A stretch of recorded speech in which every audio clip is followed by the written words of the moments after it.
Blackstone Publishing presents Ash by James Rayburn. This book is read by Tom Taylorson. There are mistakes too monstrous for remorse. Edwin Arlington Robinson. 1. Jane Ash fought herself out of a heavy, smothering sleep.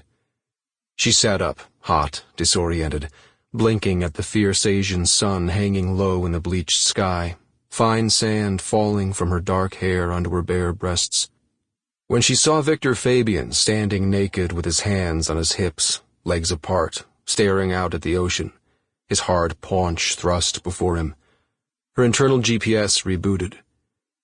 She was on the beach of a spit of an island in the Chinese county of Changdao, part of a cluster flung like jewels between Bohai and the Yellow Sea. Fabian was puffing on one of his ostentatious Cubans, leaking smoke as he turned to her and grinned, white teeth clenched on the black shaft of the cigar. Jane heard the distant sound of an outboard engine and the whomp of a hull on the water. She shaded her eyes and stared out at the ocean glittering like broken glass, spotting the speedboat cleaving the low waves as it came toward them. The same boat, helmed by a silent Chinese man dressed in a tunic, that had dropped them on this deserted fleck of land that morning.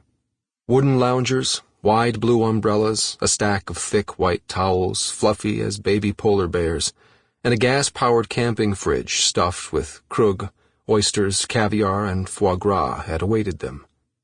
Victor, wearing slacks and espadrilles, had handed her down from the boat, ever the gallant. "Charming, no?" he'd said in that unplaceable mid-Atlantic accent, his voice deep and self-satisfied, marinated in long-leaf tobacco and Michelin-starred food. "It's beautiful," she'd said. And it was. A small beach, cupped in the curve of a towering limestone cliff, fissured rock rising in a narrow column to the blue sky, empty but for them. "Whose island is this?"